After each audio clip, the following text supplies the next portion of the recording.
नमस्कार, स्वागत है आप सभी का डीडी न्यूज पर। एक भारत श्रेष्ठ भारत में मैं हूं आपके साथ मनीष बाजपेयी।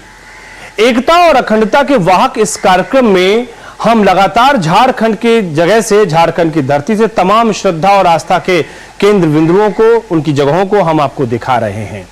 आज फिर हम एक ऐसी जगह पर आ पहुंचे हैं जहां पर व्यक्ति आस्था और अनुराग के चलते स्वयं नतमस्तक हो जाता है, जहां पर कुदरत न जाने कितने करिश्मे करती है। इस धाम की महिमा ही ऐसी है कि इसका अलौकिक और आध्यात्मिक पक्ष अनंत है। और जब हम इस धाम का जिक्र करते हैं तो एक नाम सामने आता है, मां छिन्नमस्तिके का धाम। इस समय मौजूद है हम मां छिन्नमस्तिके के इस परिसर में।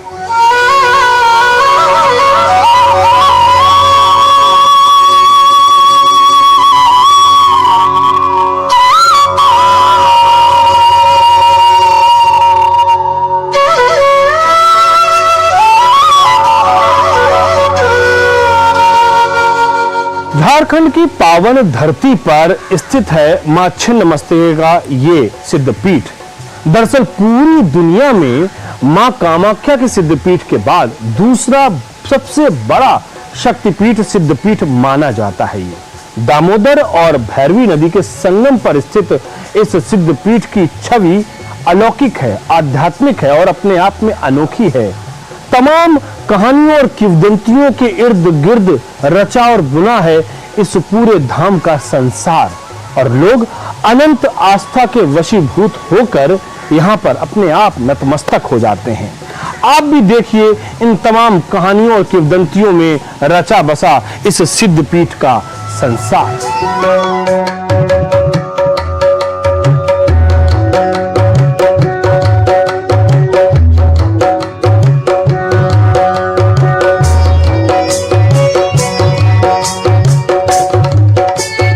झारखंड की राजधानी रांची से लगभग 80 किलोमीटर की दूरी पर मां छिन्नमस्तिके का यह मंदिर है।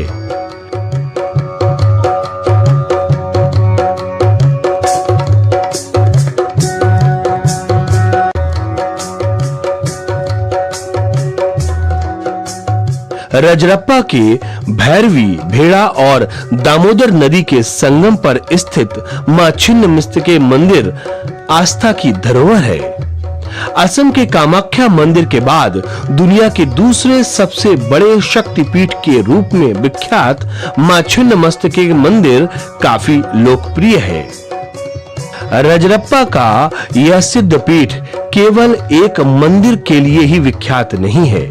छिन्नमस्तिके मंदिर के अलावा यहाँ महाकाली मंदिर, सूर्य मंदिर, महाविद्या मंदिर, बाबा धाम मंदिर, बजरंगबली मंदिर, शंकर मंदिर और विराट रूप मंदिर के नाम से कुल 7 मंदिर हैं। पश्चिम दिशा से दामोदर तथा दक्षिण दिशा से कल कल करती भैरवी नदी का दामोदर में मिलना और ये खूबसूरती अपने आप में मनमोहक है। दामोदर और भैरवी के संगम स्थल के समीप ही मां छिन्नमस्तिके का मंदिर स्थित है। मंदिर की उत्तरी दीवार के साथ रखे एक शिलाखंड पर दक्षिण की ओर मुख किए हुए माता छिन्नमस्तिके का दिव्य रूप अंकित है। मंदिर की प्राचीनता को लेकर कोई पुख्ता तौर पर दावा नहीं किया जा सकता है। कुछ इतिहासकार इसको 6000 साल पुराना बताते हैं, कुछ इसको महाभारत काल से जोड़कर बताते हैं। लेकिन एक बात तय है और वो है इस मंदिर का, इस धाम का अलौकिक आध्यात्मिक पक्ष और साथ ही साथ तंत्र साधना के लिए इसकी सर्वाधिक उपयुक्तता। यानी कि तमाम विश्व के तांत्रिक यहां पर आते हैं और तंत्र साधना करते हैं। तो जानना तो आवश्यक है कि इसकी प्राचीनता क्या है और इसकी उपयुक्तता क्या है। तो हम आपको बताना भी चाहते हैं इस धाम के बारे में।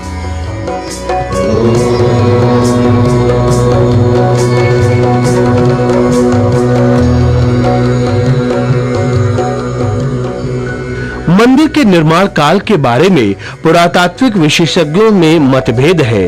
किसी के अनुसार मंदिर का निर्माण काल 6000 साल पहले हुआ था, तो कोई इसे महाभारत युग का मानता है।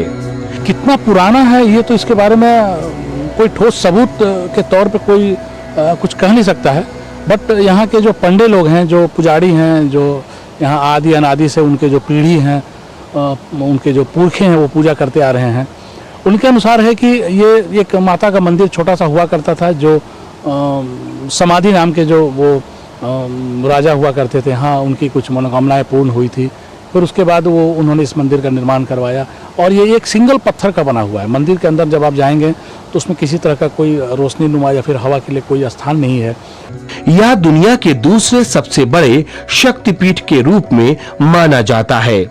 असम स्थित मां कामाख्या मंदिर को सबसे बड़ा शक्तिपीठ माना जाता है। मंदिर में प्रातःकाल 4 बजे माता का दरबार सजना शुरू हो जाता है। भक्तों की भीड़ भी सुबह से ही पंक्तिबद्ध खड़ी रहती है।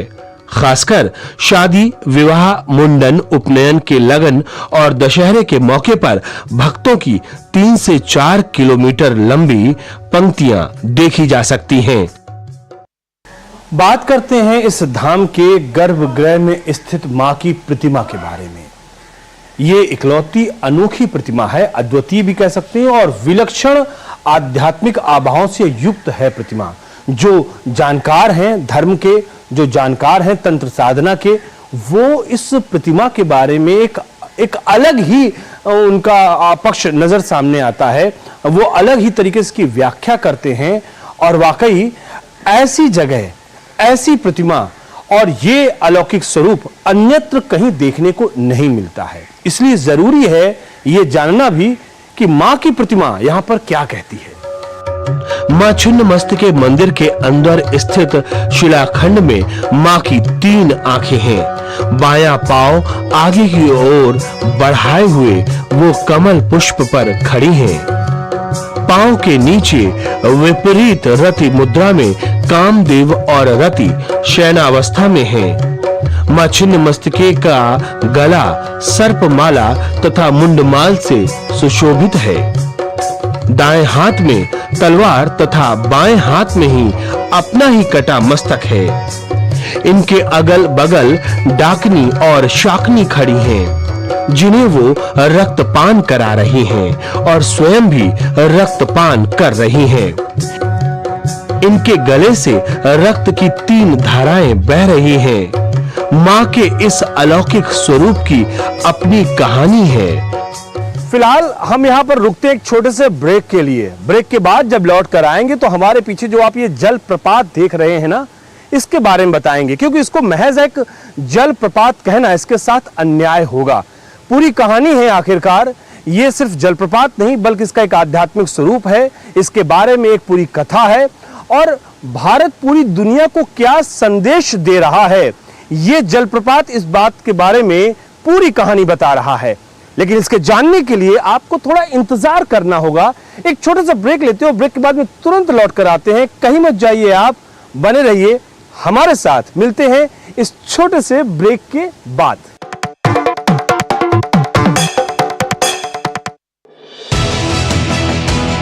दुनिया की सबसे तेज रफ्तार और 5वीं सबसे बड़ी अर्थव्यवस्था, विश्व स्तर के बुनियादी ढांचे, भारत की फिनटेक क्रांति की कहानी मेक इन इंडिया और स्टार्टअप इंडिया की सफलता की, आर्थिक जगत की सुर्खियां, आम आदमी के लिए क्या है मायने, शेयर बाजार और दूसरे फाइनेंशियल मार्केट्स के तमाम अपडेट्स, कारोबार जगत की बड़ी खबरों का सटीक और सरल विश्लेषण। देखिए इकोनॉमी टुडे सोमवार से शुक्रवार सुबह 9:30 बजे सिर्फ डीडी न्यूज पर।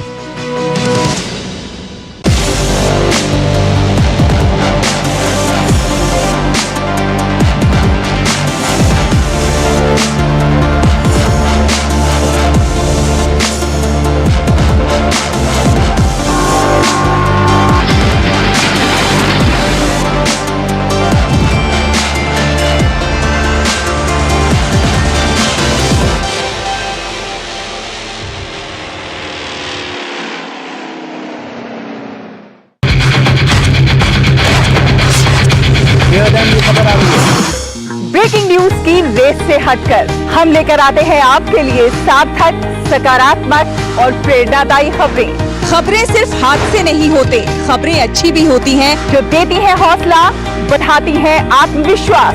मुश्किल वक्त में भी जब लोगों ने दिखाया कुछ कर गुजरने का जज्बा, हम लेकर आते हैं अपने इस खास कार्यक्रम में आम लोगों के जज्बे की कहानियाँ। देखिए मेरे साथ गुड न्यूज जज्बा इंडिया का।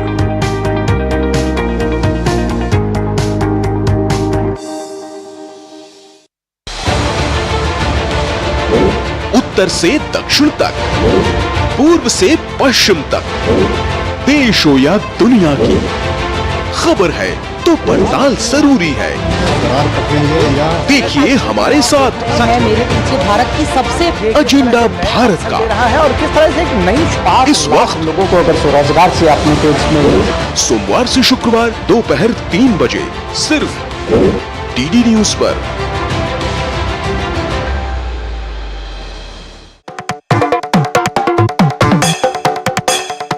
बहुत ही मनोहारी, अत्यंत अनुपम, बहुत ही सुंदर दृश्य है इस जगह पर जहां हम बैठे हुए और हमारे पीछे आप देख रहे होंगे किस तरीके से समागम हो रहा है। मैं यहाँ पर संगम शब्द का इस्तेमाल नहीं कर रहा हूँ, इस बात का ध्यान रखिए।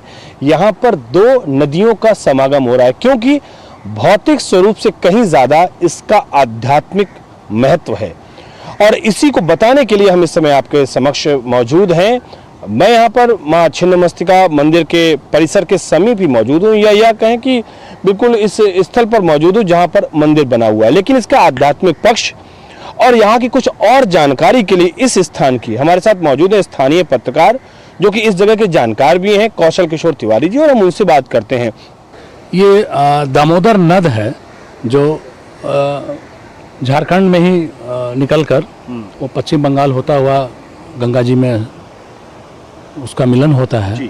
और ये जो स्थान है संगम का, जहाँ भैरवी जो है वो दामोदर नद में आकर के विपरीत मुद्रा में मिल रही हैं और इसका एक प्रतीकात्मक स्वरूप जो है वो मूल रूप जिसको हम कहेंगे वो माता छिन्नमस्तिका के दरबार में भी है, जिसकी पूजा भी होती है। वहाँ रति और कामदेव जो हैं वो विपरीत मुद्रा में है, कामदेव नीचे हैं, रति उनके ऊपर है और उनके ऊपर माँ छिन्नमस्तिका अपने सर को हाथ में काटे हुए विराजमान है।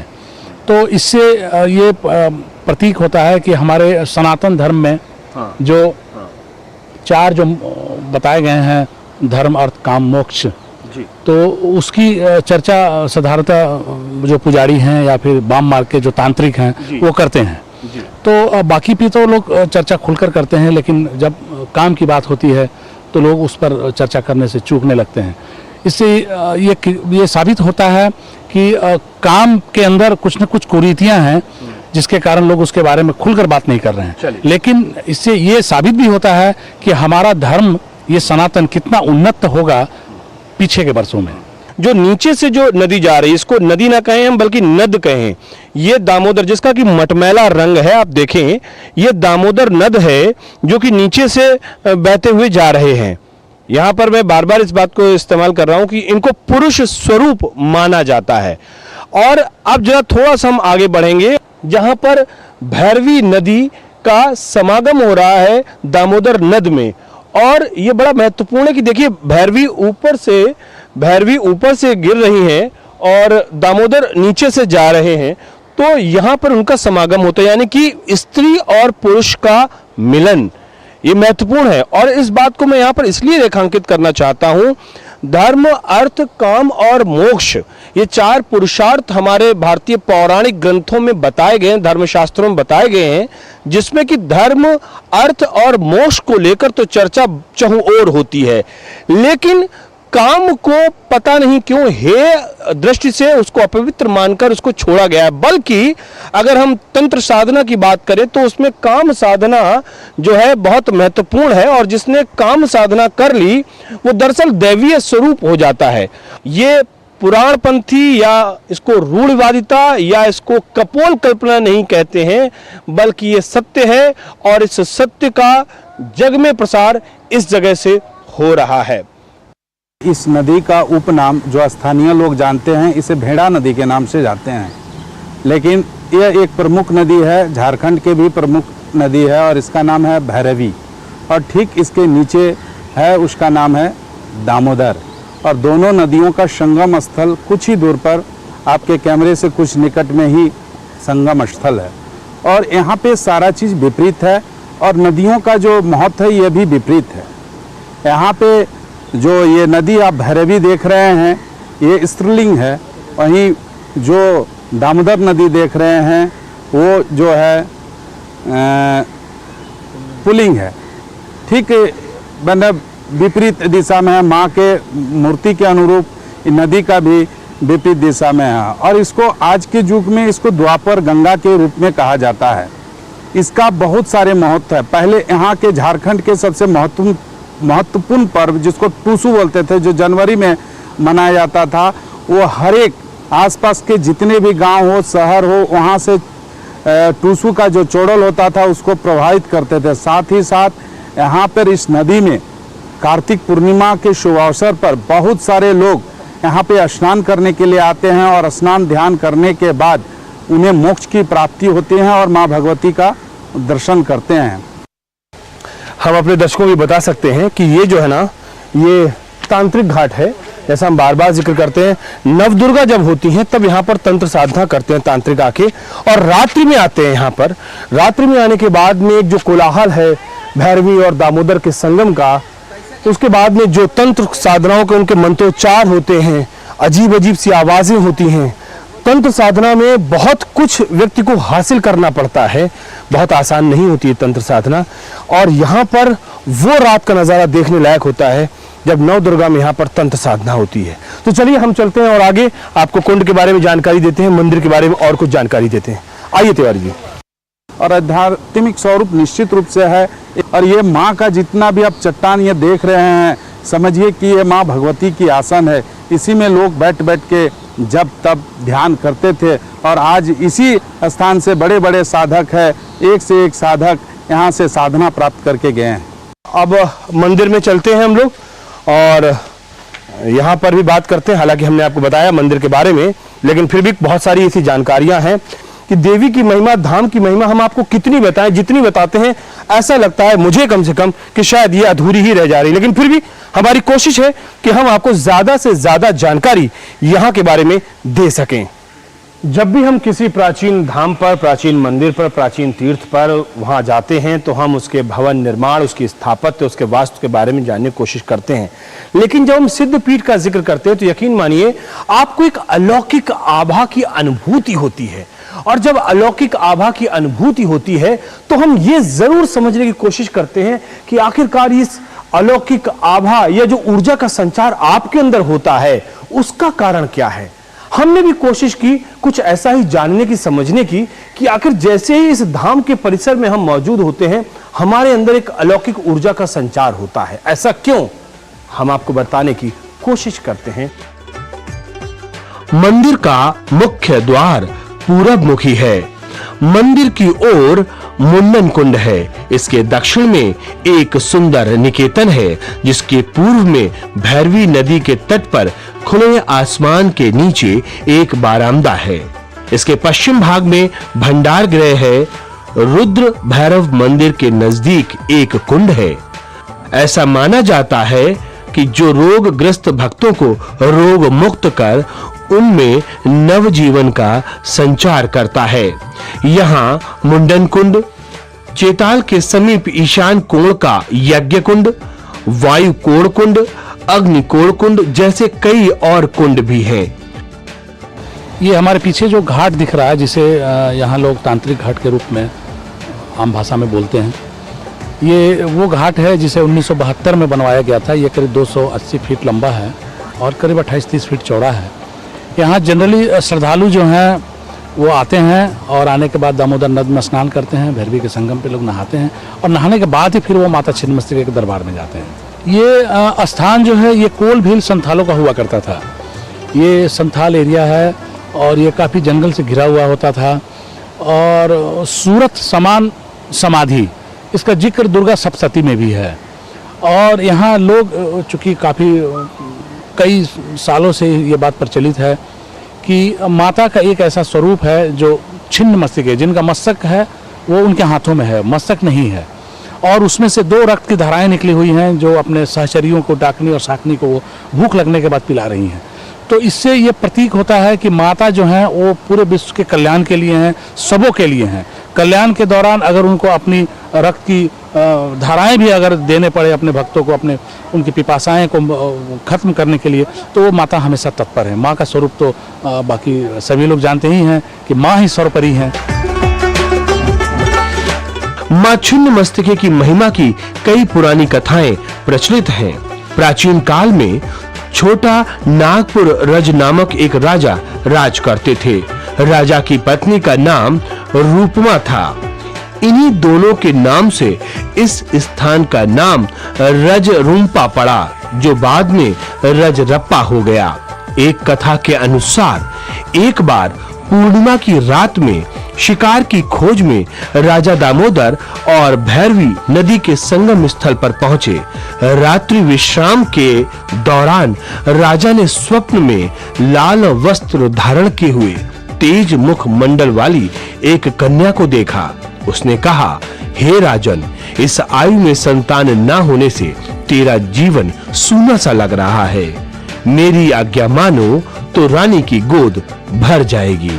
कुछ इस तरह की किंवदंतियां आज भी प्रचलित हैं और बाद में उस राजा की गोद भी भर गई। इसी स्थान पर राजा रज शिकार करते करते आए थे और थक गए थे, और इसी स्थान पर वह विश्राम के लिए उपयुक्त स्थान मान के उन्होंने रात्रि विश्राम के लिए राजा रज रुके हुए थे। उसी समय उनका इस अलौकिक माँ का दर्शन हुआ था और तब से इस क्षेत्र का नाम रजरप्पा पड़ा। चूंकि राजा का नाम रज था और उसकी पत्नी का नाम रप्पा था, उसी समय से इस क्षेत्र का नाम रजरप्पा पड़ा।